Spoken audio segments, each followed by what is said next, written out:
Last time on آخری معجزہ. پھر کہتے ہیں وَتَظُنُّونَ بِاللَّهِ الظُّنُونَ، اور تم اللہ کے بارے میں کس کس قسم کے خیال کر رہے تھے. ایسی چیز، چلو گردن کا دل کا یہاں تک آنا اور دھک دھک کرنا وہ تو ایک چیز ہے، شاید آپ کو نظر بھی آ جائے کہ کوئی بہت ڈرا ہوا ہے، لیکن کسی کے دماغ میں کیا کیا خیال آ رہے ہیں وہ بھی ریکارڈ کر لیا. وَتَظُنُّونَ بِاللَّهِ الظُّنُونَ. اللہ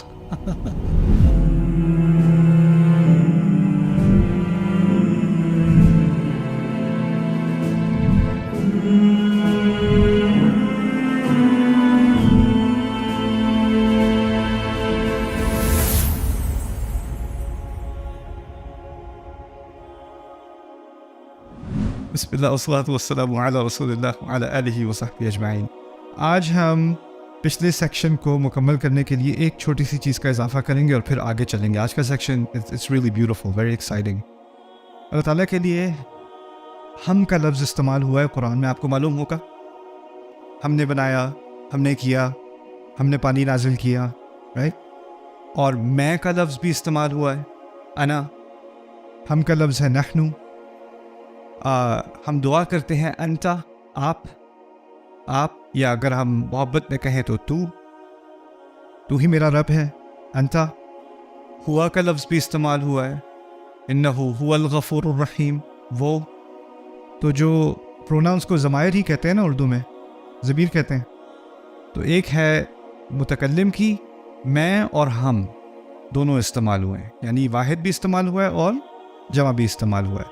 دوسرا ہے مخاطب کے صیغے میں صرف انتا استعمال ہوا ہے، آپ، جو واحد ہے. عربی میں انتما بھی ہے، تم دونوں، اور انتم بھی ہے، تم سب. اللہ تعالیٰ کے لیے آف کورس صرف ایک ہی استعمال ہوا ہے، آپ. اور پھر آخری ہے ہوا، یعنی غائب کے صیغے میں ہوا. اور عربی میں ہوا کے علاوہ اس یہاں غائب میں ہما اور ہم بھی موجود ہیں. ہما وہ دونوں اور ہم وہ سب. تو یہ سوال انگریزی میں تو بہت لوگ پوچھتے ہیں کہ قرآن میں، ہم قرآن پڑھتے ہیں، تم لوگ کہتے ہو کہ تم ایک خدا کی عبادت کرتے ہو، تو یہ اپنے بارے میں وی اور ہم کا لفظ کیوں استعمال کرتا ہے؟ تو اس کو پہلے سمجھنے کی کوشش کرتے. پہلی بات تو یہ کہ اگر یہ واقعی جمع ہوتا تو صرف متکلم میں نہ ہوتا، مخاطب میں بھی ہوتا اور غائب میں بھی ہوتا. تو مخاطب میں انتم بھی ہوتا اور پھر غائب میں ہم بھی ہوتا. تو پہلی تو بات ہے کہ باقی دونوں میں نہیں ہے، صرف یہ متکلم کے صیغے میں ہے، انا و نحنو، میں اور ہم دونوں. پہلی بات یہ. دوسری بات یہ ہے کہ بائبل میں بھی، خاص کر اولڈ ٹیسٹمنٹ میں، ہیبرو عبرانی زبان میں نحنو کا لفظ پہلے سے استعمال ہوا ہے خدا کے لیے. یہ کوئی نئی چیز قرآن کی ایجاد نہیں ہے، اور وحی میں اس کی پہلے سے ہی دلیل موجود ہے. تیسری بات یہ ہے کہ پرانی زبانوں میں اور آج بھی کئی زبانوں میں جن کی قدیم اصل ہے، ان میں جب بادشاہی کلام ہوتا تھا یا شاہی کلام ہوتا تھا تو ہم کا صیغہ استعمال ہوتا تھا.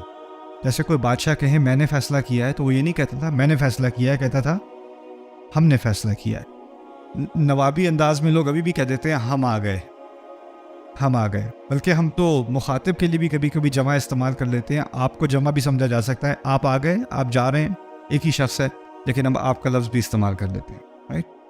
لیکن خیر، دوسرا معاملہ یہ ہے کہ عربی زبان میں بھی اور زبانوں کی طرح ہم کا لفظ استعمال کیا جاتا ہے بادشاہی دکھانے کے لیے اور اپنا ایک مقام، خاص مقام ظاہر کرنے کے لیے. ٹھیک ہے. پھر اس کے بعد ایک اور بات، پھر سوال پیدا ہوتا ہے، ٹھیک ہے اگر بادشاہی ظاہر ہو رہی ہے تو پھر میں کا لفظ کیوں استعمال ہو رہا ہے؟ انا التواب الرحیم، میں توبہ قبول کرتا ہوں، میں بار بار توبہ قبول کرتا ہوں. تو انا کا لفظ بھی استعمال ہوا ہے. ان دونوں کے فرق کو سمجھنے کے لیے ایک دو باتیں. پہلی بات یہ ہے کہ آپ نوٹ کریں گے، میں نے کل التفات کی بات کی تھی نا، کہ واحد ہوگا ایک دم سے جمع ہو جائے گا، یا ماضی ہوگا ایک دم سے حال ہو جائے گا، یا مستقبل ہو جائے گا. وہ بات یاد ہے آپ کو؟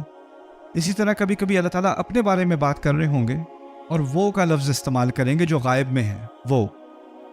اور آپ کو اندازہ ہوگا کہ اچانک اللہ تعالیٰ نے کہنا شروع کر دیا اور ہم نے پانی نازل کیا.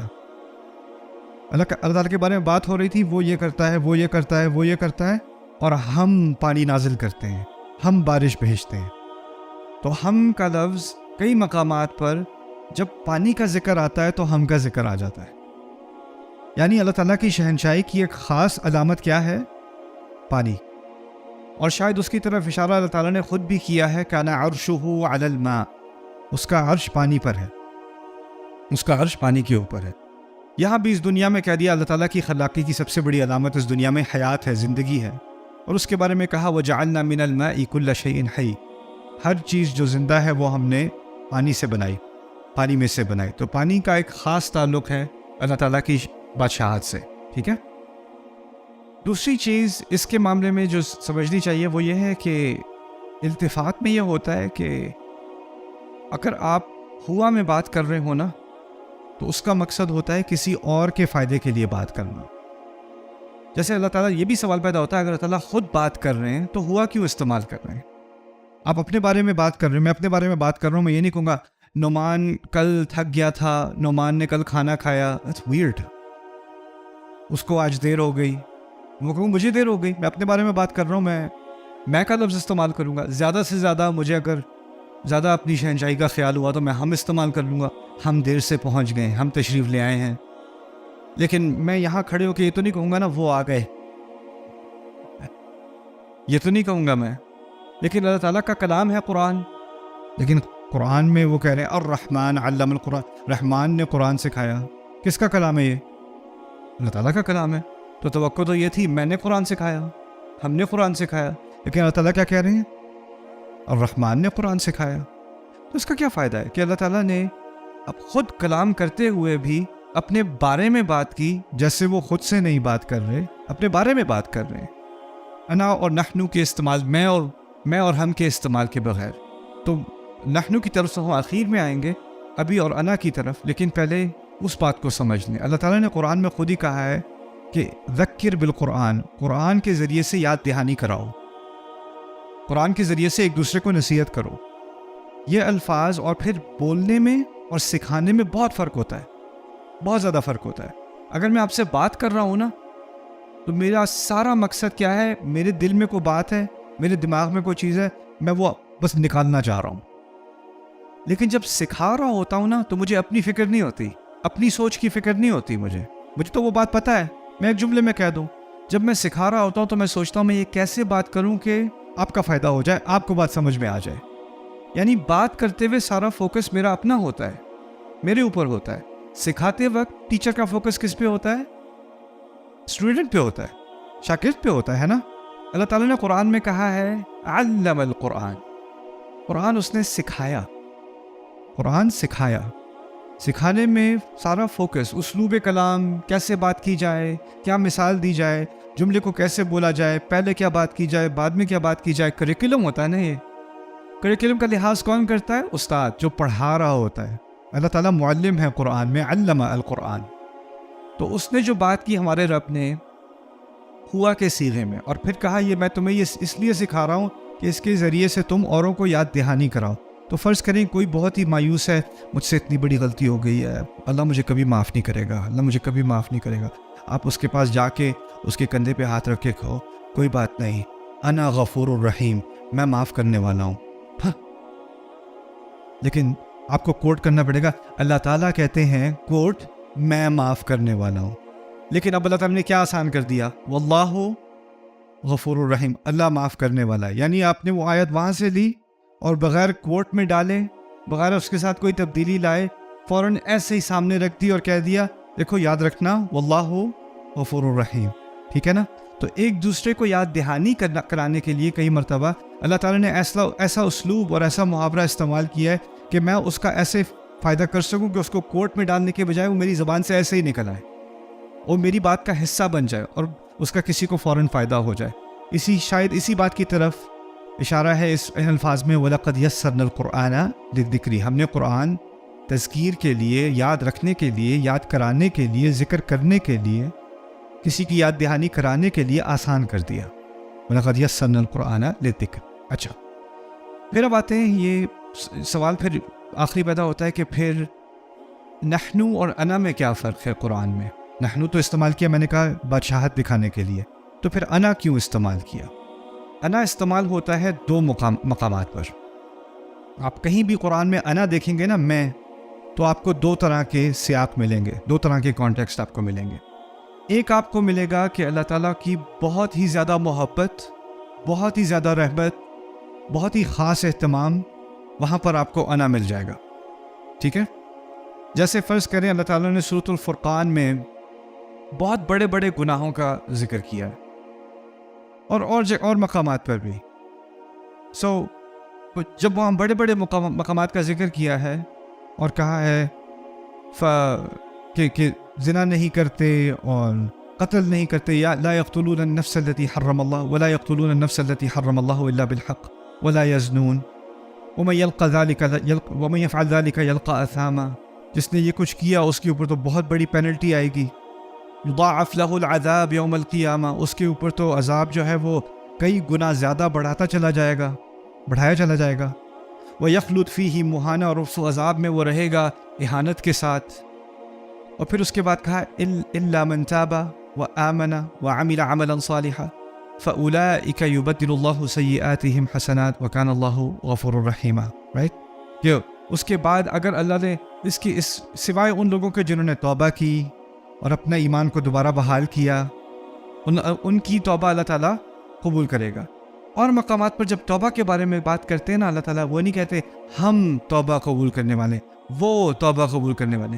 یہ نہیں کہتے هو التواب الرحیم. کیا کہتے ہیں؟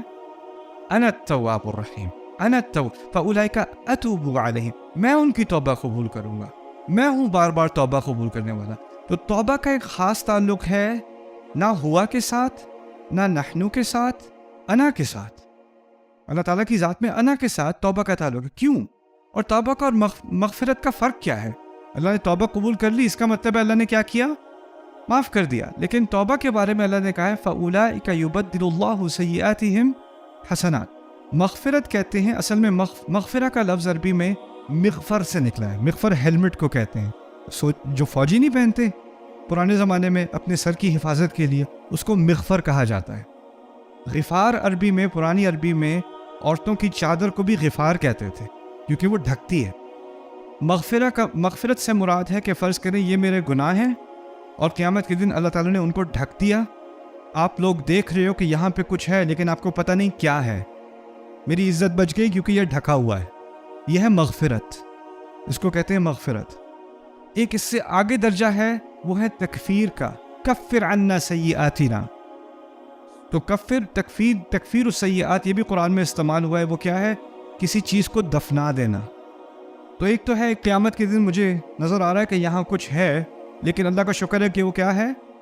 ڈھکا ہوا ہے. وہ مغفرت ہو گئی. لیکن اگر اس پورے گناہ کے انبار کو دفنا دیا جائے تو کچھ نظر بھی نہیں آئے گا کہ یہاں کچھ تھا بھی کہ نہیں. وہ کیا ہوگی؟ تکفیر ہوگی. وہ اس سے ایک اوپر درجہ اور ہے، وہ ہے توبہ کا. توبہ میں کیا ہے؟ نہ اس کو ڈھکا، نہ اس کو دفنایا، بلکہ اس کو ایسے دکھایا جیسے یہ اچھے عمل ہیں. اس کو کنورٹ کر دیا، اس کو تبدیل کر دیا اسی کی مقدار میں اچھے اعمال سے. اولئک یبدل اللہ سیئاتہم حسنات. ان کے برے کاموں کو ریپلیس کر دیا، تبدیل کر دیا کس سے؟ اچھے اعمال سے. کسی کے پہاڑوں کے سائز کے گناہ تھے، اب اس نے صحیح سے توبہ کی تو پہاڑوں کے سائز کا کیا بن گیا؟ اچھے اعمال. تو یہ ایک بہت ہی عظیم محبت ہے اللہ تعالیٰ کی طرف سے جو توبہ کے ساتھ لگی ہوئی ہے. اور اسی لیے جب توبہ کا ذکر آتا ہے خاص، تو آپ کو بار بار کئی مقامات پر ملے گا کہ نحنو استعمال نہیں ہوا استعمال نہیں ہوا، کیا ہوا؟ انا استعمال ہوا. تو یہ خاص محبت کا ایک مظہر ہے اللہ تعالیٰ کی. اسی طرح جب اللہ تعالیٰ کو خاص غصہ آتا ہے، خاص غصہ، تو پھر شہنشاہی کلام میں ایک فارمیلٹی ہوتی ہے نا. اگر آپ کوئی ہم سے بات کر رہا ہو، کوئی بادشاہ ہم سے بات کر رہا ہو، تو وہ فارمل ایڈریس ہے. اس کا بچہ آ جائے، بادشاہ کا بچہ آ جائے اس کے پاس بھاگتا ہوا، وہ بچے سے نہیں کہے گا کہ ہمارے ساتھ بیٹھیے. آجا بیٹا، کیا کہے گا؟ میرے ساتھ بیٹھ جا. کوئی اور جرنیل اندر آئے گا، ہاں کیا بتانے آئے ہو ہمیں؟ نہیں کہے گا کیا بتانے آئے ہو مجھے، کہے گا کیا بتانے آئے ہو ہمیں. اور اس سے کیا کہے گا؟ آ جاؤ، کس کے ساتھ بیٹھ جاؤ؟ میرے ساتھ. ہمارے ساتھ نہیں کہے گا، میرے ساتھ کہے گا. کیا فرق ہے؟ وہاں فارمیلٹی ہے اور یہاں پر محبت ہے. فرق ہے نا. اللہ تعالیٰ نے جب محبت سے بات کی، خاص محبت سے، تو کیا لفظ استعمال کیا؟ انا. ٹھیک ہے نا؟ اچھا دوسرا، اگر وہ جرنیل جو اندر آئے وہ آ کے کوئی ایسی چیز گستاخی کر دے، تم مجھ سے ایسے بات کرو گے؟ ایک دم سے ہم سے کیا ہوا؟ میں یا تو فارمیلٹی ختم، اب فارمیلٹی ختم، یا تو شدید محبت یا شدید غصہ. تو اللہ تعالیٰ کا شدید غصہ بھی کبھی کبھار انا سے آتا ہے، انا سے ظاہر ہوتا ہے. اس کی ایک مثال سمجھ لیں سورۃ المائدہ کی، اور وہ اللہ تعالیٰ نے جو آیات نازل کی ہیں عیسیٰ علیہ السلام کے بارے میں، یا سورۃ النساء میں ہے شاید، عیسیٰ علیہ السلام کے بارے میں. عیسیٰ علیہ السلام کی اس واقعے کو سمجھنے کے لیے پہلے ایک قرآن کا قاعدہ سمجھ لیں. اللہ تعالیٰ نے ہر قوم پر جب رسول بھیجا نا، تو کئی مثالیں ایسی ہیں کہ رسول بھی بھیجا، اور جب رسول کی بات نہیں مانی گئی، بہت عرصہ نہیں مانی گئی، تو آخری مرحلہ، عذاب سے پہلے ایک آخری مرحلہ یہ تھا کہ اس قوم کو ایک معجزہ دکھایا گیا. آخری مراحل میں سے اس کو ایک معجزہ دکھایا گیا. جب ایک دفعہ معجزہ دکھا دیا پوری قوم کو، اور پھر بھی انہوں نے اس معجزے کا انکار کیا، اگر انہوں نے انکار کیا تو اب وہ اللہ تعالیٰ کے عذاب کے مستحق ہو گئے. یہ سمجھنے کی ضرورت بہت ہے، کیونکہ جب کوئی آ کے رسول ہونے کا دعویٰ کیا کرتا تھا نا، تو لوگ کہتے تھے ہم کیسے مان لیں تم اللہ کے رسول ہو؟ ایسے کو کھڑا ہو کے کہتے اللہ مجھ سے بات کرتا ہے، فرشتے میرے پاس آتے ہیں، میں کیوں مان لوں؟ پاگل ہوں میں؟ کیا ثبوت ہے تمہارے پاس؟ تو پہلے تو ان کی دعوت جو ہے وہ معقول تھی، سمجھ میں آنے والی بات تھی، لیکن آخری مرحلے میں آ کے لوگ یہ کہتے تھے اچھا چلو مان بھی لے لو، کیوں مانیں؟ کیا دلیل ہے تمہارے پاس؟ تو کئی مقامات پر اللہ تعالیٰ نے پھر کوئی معجزہ بھیجا، جیسے صالح علیہ السلام کے لیے معجزہ بھیجا اور موسیٰ علیہ السلام کے لیے بھیجا. یہ جب معجزات بھیجے، ایک دفعہ معجزہ دکھا دیا جائے، اس کے بعد اب انکار کرنے کا کوئی بہانہ رہا کہ نہیں؟ اب نہیں رہا. پہلے تو اگر کوئی بہانہ ہو سکتا تھا، ویسے بھی بہانہ نہیں تھا، وہ بھی قرآن نے بعد میں آ کے جا کے سمجھایا ہے. لیکن ایک دفعہ تم نے ایک مطالبہ کیا کہ اگر یہ دکھا دو کہ تو میں مان لوں گا. اب وہ اللہ تعالیٰ کی طرف سے نہیں آیا، وہ تمہاری ڈیمانڈ تھی، تم نے مطالبہ کیا تھا اور تمہاری مطالبے کا جواب دے دیا، دکھا دیا تمہیں کچھ. ایک دفعہ دکھا دیا تو اب تمہاری شامت آنی ہے اگر نہیں مانا اس کے بعد. یہ بات سمجھ میں آ رہی ہے؟ اچھا، بنو اسرائیل ایک خاص قوم ہے، اور اس قوم کو اللہ تعالیٰ نے ایک معجزہ نہیں دیا، کئی سینکڑوں معجزے دیے. کبھی بادل ان کا پیچھا کر رہے ہیں، کبھی چٹان میں سے پانی نکل رہا ہے، کبھی پانی کھل رہا ہے اور اس میں سے گزر رہے ہیں. موسیٰ علیہ السلام کی لاٹھی کو سانپ بنتے دیکھا ہے، ان کے ہاتھ کو سفید ہوتے دیکھا ہے. کبھی کو مردہ ہے اس کو زندہ کر دیا اللہ تعالیٰ نے کہ وہ گواہی دے کہ مجھے قتل کس نے کیا ہے. ایک نہیں، کئی معجزات، اور ایک ہی نبی کے ہاتھ نہیں، کئی انبیاء کے ہاتھ، معجزے کے بعد معجزے کے بعد معجزے کے بعد معجزہ. لیکن ان کے اندر فسق اور فسوق برقرار رہا. اللہ تعالیٰ نے آخری جو نبی بھیجا نا بنی اسرائیل کے لیے خاص، پورے سلسلے کی انتہا میں، وہ کون ہے؟ عیسیٰ علیہ السلام. اور بنی اسرائیل کی اکثریت نے ان کا بھی انکار کیا، بلکہ یہ بھی نہیں کہ باقی انبیاء کے ساتھ کچھ کرتے تھے، مانتے تھے اور پھر انہیں تنگ کرتے تھے، مانتے ہوئے نہیں مانتے تھے. لِمَ تُؤْذُونَنِي وَقَدْ تَعْلَمُونَ أَنِّي رَسُولُ اللَّهِ إِلَيْكُمْ، مجھے تکلیف کیوں دے رہے ہو یہ جاننے کے باوجود کہ میں اللہ کا رسول ہوں، مانتے ہو کہ میں اللہ کا رسول ہوں، پھر بھی مجھے تکلیف دے رہے ہو. یہ موسیٰ کہتے تھے علیہ السلام. کہتے یقتلون النبی، اللہ تعالیٰ کہتے ہیں یقتلون النبیین بغیر الحق، نبیوں کا قتل کرتے ہیں بغیر کسی حق کے، یہی جانتے ہیں کہ نبی ہے پھر بھی ان کا قتل کر دیتے. ایسے جرائم انہوں نے کیے. پھر اللہ نے آخری نبی جو ان پر بھیجا اس کو اتنے معجزات دیے ایک ہی وقت میں. وہ کون سے نبی ہیں؟ عیسیٰ علیہ السلام. پیدائش سے لے کے پورے کریئر میں معجزے کے بعد معجزہ. اور ان کی اکثریت نے ان کا انکار کیا یا ان کو مانا؟ پورا انکار. یعنی نبی ایک تو ہے نا کہ نبی مان کے پھر ان کے ساتھ نفاق کیا، یہ ایسی بات نہیں، ان کا انکار کیا، باقاعدہ کفر کیا ان کا. اور بہت تھوڑے لوگ رہ گئے عیسیٰ علیہ السلام کے بعد ان کی بات ماننے والے. ان کو ہم حواریون کہتے ہیں، حواریون. اچھا، یہ حواریون جو ہیں یہ تھوڑے سے رہ گئے تھے اور عیسیٰ علیہ السلام ان کے ساتھ تھے، تو ان کو بس اب پتہ تھا کہ اب پروپیگنڈا ان کے خلاف بہت زیادہ پھیل چکا ہے، اب کوئی بھی لمحہ ہے کہ فوجی اندر آئیں گے اور ہم سب کو قتل کر دیں گے.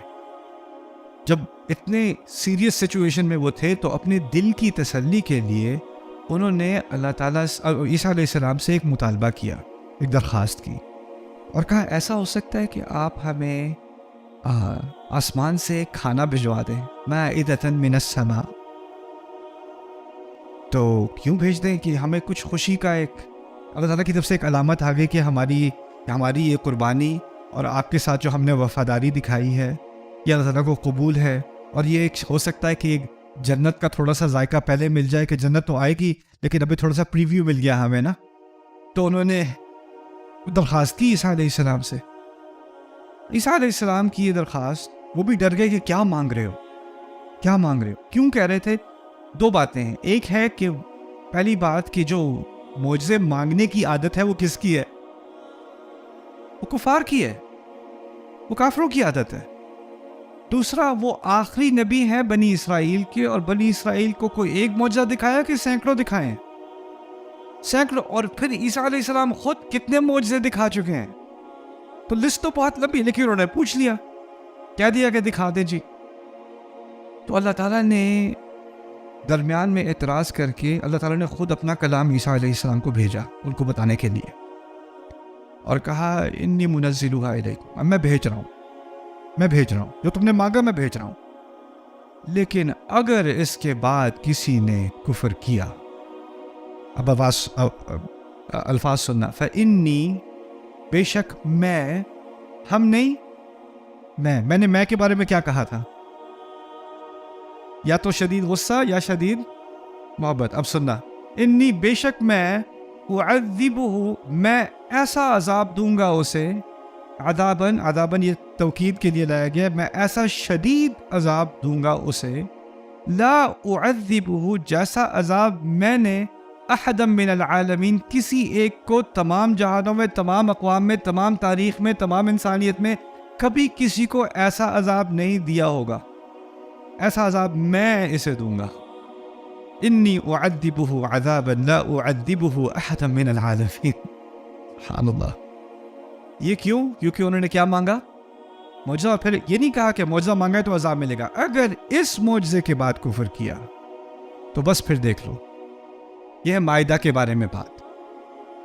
اب کرسچینٹی میں، عیسائیت میں اس کو دا لاسٹ سپر، یعنی آخری کھانا، آخری ڈنر، اس کی پوری پینٹنگز ہوتی ہیں اور اس کو سیلیبریٹ کیا جاتا ہے، لیکن اس میں یہ بات نہیں بتائی جاتی کہ یہ آیات، وہ تو سپر لگتا ہے کہ بڑی خوشی خوشی سارے بیٹھے ہوئے تھے، لیکن جو خبرداری کی تھی وہ قرآن نے جو باتیں عیسائیت بھول گئی، جو باتیں تورات بھول گئی یا بھلا دی گئیں، ان کی یاد دہانی دوبارہ کرائی ہے۔ تو قرآن نے، اصل میں قرآن کا بائبل کے ساتھ بہت گہرا تعلق ہے، بہت ہی گہرا تعلق، اور یہ اب اس صدی میں آ کے اس تعلق کو زیادہ صحیح طریقے سے سمجھا جا رہا ہے، اس پر بہت تحقیق ہونی شروع ہو گئی۔ وہ کیوں؟ کیونکہ قرآن اللہ تعالیٰ کی آخری کتاب ہے، اور اس کتاب کے مقاصد بھی اس کا ایک مقصد یہ تھا کہ جو تحریفات پچھلی کتابوں میں کی گئی ان تحریفات کا جواب دینا۔ جو مغربی تہذیب ہے نا، انہوں نے بھی قرآن کا مطالعہ کیا ہے، اور وہ بائبل کو تو صدیوں سے جانتے ہیں ہم سے پہلے، لیکن بعد میں جب انہوں نے قرآن کا مطالعہ کیا تو ان کو بھی نظر آیا کہ قرآن بھی ابراہیم کی بات کر رہا ہے، بائبل میں بھی ابراہیم ہے، قرآن بھی نوح کی بات کر رہا ہے، بائبل میں بھی نوح ہے نا۔ تو انہوں نے اس پر PhDs کی، پوری تحقیقیں کی، پورے کمپیریٹیو انالیسس کیے، ایک طرف اس کو رکھ کے ایک طرف اس کو رکھ کے، تو وہ کچھ نتائج پر پہنچے۔ مغربی علماء، غیر مسلم علماء کچھ نتائج پہ پہنچے۔ ان کے نتائج یہ ہیں کہ جو قرآن میں بات ہو رہی ہے نا، یہ اصل میں اس شخص محمد صلی اللہ علیہ وسلم، ہم تو صلی اللہ علیہ وسلم کہیں گے، یا جنہوں نے بھی قرآن لکھا، یہ کافر کی زبان میں کہہ رہا ہوں، جنہوں نے بھی یہ قرآن لکھا انہوں نے بری کاپی کی، ان کو کچھ قصہ سمجھ نہیں آیا، کچھ حصہ یہاں سے لیا وہاں سے لیا، گٹھ جوڑ کے بنا دیا۔ جو بائبل کا قصہ ہے وہ صحیح طرح سے کاپی نہیں کیا قرآن نے۔ یہ قرآن کے ابراہیم کے واقعے میں اور بائبل کے ابراہیم کے واقعے میں فرق ہے کہ نہیں ہے؟ تو ان کے دماغ میں کیا ہے کہ تاریخی زیادہ صحیح ریکارڈ کس کا ہے؟ بائبل کا۔ تو قرآن نے اس سے اختلاف کیا، تو قرآن کے لکھنے والوں کو کچھ غلطی ہو گئی ہوگی، ان کو صحیح طرح سے ان کا حافظہ نہیں تھا، تو انہوں نے اپنی طرف سے بھی کچھ بیچ میں ڈال دیا۔ یہ ان کا پہلا رسپانس تھا قرآن کے معاملے میں۔ لیکن پچھلے 20-30 سال میں مغربی تہذیب میں مغربی علماء میں بھی ایک بہت بڑی تبدیلی آئی ہے، بہت بڑی۔ اب ان کا جائزہ یہ ہے کہ قرآن نے جان بوجھ کر بائبل کی کہانیوں کو نئے سرے سے بتایا ہے، جان بوجھ کر۔ یعنی اب وہ اہل ایمان کے قریب آ گئے ہیں، وہ بھی مان رہے ہیں کہ قرآن نے غلطی نہیں کی، جان بوجھ کر اس بات کا یہاں جواب دیا جا رہا ہے، اس بات کا وہاں جواب دیا جا رہا ہے۔ اس کی وہ ہمارا مضمون نہیں ہے، لیکن اس کی میں آپ کو ایک چھوٹی سی مثال دیتا ہوں۔ قرآن سے پہلے بائبل میں عیسیٰ علیہ السلام کے بارے میں، ان کی سیرت میں متعدد مقامات پر ایک ہی بات کہی گئی ہے کہ وہ جب اپنی والدہ سے بات کرتے تھے نا، والدہ کا کیا نام ہے؟ مریم، میری، تو ان پہ غصہ کرتے تھے، یو وومن، عورت۔ بائبل میں ہے کہ جیسس، عیسیٰ، میری سے اس طرح بات کر رہے ہیں، ٹھیک ہے؟ اب قرآن نے انبیاء کے بارے میں بات کرتے ہوئے جب عیسیٰ علیہ السلام کے بارے میں بات کی تو اس میں ایک چھوٹی سی کلام کا اضافہ ہے۔ آپ سوچو، وَبَرًّا بِوَالِدَتِي وَلَمْ أَكُنْ جَبَّارًا عَصِيًّا، مجھے اپنی ماں کے ساتھ اچھا بنایا اس نے۔ اللہ تعالیٰ قرآن میں کہہ رہے ہیں عیسیٰ کی زبان سے علیہ السلام، مجھے اس نے اپنی ماں کے ساتھ اچھا بنایا۔ یہ کس بات کا جواب ہے؟ وہ صدیوں سے جو جھوٹ بولا جا رہا ہے عیسیٰ علیہ السلام کے خلاف، اس کا ایک چھوٹی سی آیت میں جواب دے دیا۔ کوئی بائبل کا اسکالر ہوگا، وہ کہے گا ہے یہ کیا، یہ کہاں سے؟ تو یہ ایک بہت جان بوجھ کر اس اتنی بڑی غلطی کا جواب دیا جا رہا ہے، اور اس کی سینکڑوں مثالیں ہیں قرآن میں کہ قرآن ایک مختصر سی تعبیر استعمال کرے گا، اور جو بائبل کے علماء اور ان کی تاریخ میں جو تحریفات ہیں نا، ان کا ایک چھوٹے سے کامنٹ سے اس پہ پورا تبصرہ ہو جائے گا، اس کی پوری نفی ہو جائے گی، ٹھیک ہے؟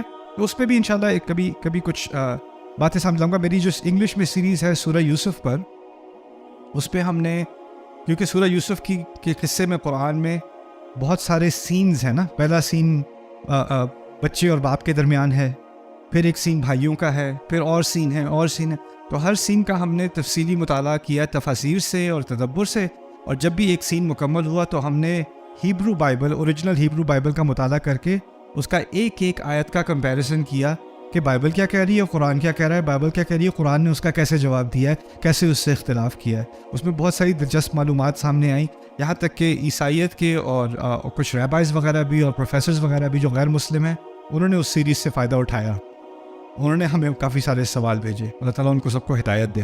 اوکے، آخری بات ہم کے بارے میں۔ تو اب میں کے بارے میں تو 2 باتیں سمجھ آ گئی ہیں نا، وہ 2 باتیں کیا تھیں؟ یا بہت شدید محبت یا بہت شدید غصہ، ٹھیک ہے۔ ہم کے بارے میں کیا بات سمجھ آئی تھی؟ بادشاہت۔ لیکن پھر بھی ہم میں ہو سکتا ہے کسی کو گمان ہو کہ اگر وہ ہم کا لفظ سنے تو اس کو غلط خیال کہیں نہ کہیں آ جائے، اندیشے کا امکان ہے۔ پھر بھی تو اللہ تعالیٰ نے اپنے اس کلام میں کیا کیا، جہاں بھی ہم کا لفظ استعمال کیا اپنے لیے، وہاں یا اس سے فوراً پہلے یا اس سے فوراً بعد بات واضح کر دی کہ رب ایک ہی ہے۔ اب دیکھنا، اِنَّا أَعْطَيْنَاكَ الْكَوْثَرَ، ہم نے کوثر نازل کی، آپ کو کوثر دی، ٹھیک ہے؟ کیا لفظ استعمال ہو رہا ہے؟ ہم۔ اگلی آیت ہونی چاہیے تھی فَصَلِّ لَنَا، ہم نے کوثر دی تو ہمارے لیے نماز پڑھیں۔ توقع تو یہ ہے، کہا فَصَلِّ لِي رَبِّكَ، اپنے رب کے لیے نماز۔ رب سے کیا بات واضح ہو گئی؟ کتنے ہیں؟ فوراً، یہاں ہم فوراً ایک۔ اِنَّا أَنزَلْنَاهُ، میں ان صورتوں کا حوالہ دیتا ہوں جو آپ کو کم از کم یاد ہوں گی۔ اِنَّا أَنزَلْنَاهُ فِي لَيْلَةِ الْقَدْرِ وَمَا أَدْرَاكَ مَا لَيْلَةُ الْقَدْرِ لَيْلَةُ الْقَدْرِ خَيْرٌ مِّنْ أَلْفِ شَهْرٍ۔ ابھی تب شروع میں کہا تھا ہم نے نازل کیا اسے لیلۃ القدر میں، ہم کا لفظ تو ہم ہمیشہ شروع سے آخر تک ہم ہی استعمال ہونا چاہیے تھا۔ اللہ تعالیٰ کہتے ہیں تنزل الملائکۃ والروح فیہا بإذن ربہم، بإذن نہ نہیں، ہماری مرضی سے، بإذن ربہم من کل امر سلام ہی حتی مطلع الفجر۔ قرآن نے بار بار جہاں اس کا استعمال کیا ہے فوراً اللہ کی توحید بھی واضح کر دی، فوراً ایک لفظ سے یا ایک تعبیر سے وہ بات سامنے دوبارہ آ جاتی ہے۔ سبحان اللہ۔ Subscribe now to the Bayyinah YouTube channel to watch the rest of this series and more great content from Ustad Nu'man Ali Khan. Coming up next time on Aakhari Mu'jiza. یہاں پر اس ایک معاف کرنے کی کے عمل کو اتنا اونچا مقام دیا گیا ہے کہ کہا ہے فَأَجْرُهُ عَلَى اللَّهِ، اس کا اجر تو اللہ کے ذمہ، یعنی بیان بھی نہیں کیا کیا اجر ہے۔ قرآن جو ہر چیز کو بیان کرتا ہے، اللہ تعالیٰ نے اس پورے مکمل پرفیکٹ بیان میں یہ فیصلہ کیا کہ اس کا اجر اتنا عظیم ہے کہ انسانی زبان میں انسان اس اجر کی عظمت کو نہیں سمجھ سکے گا، تو اس کے لیے تعبیر یہی صحیح ہے کہ اس کا اجر اللہ کے ذمہ، فَأَجْرُهُ عَلَى اللَّهِ۔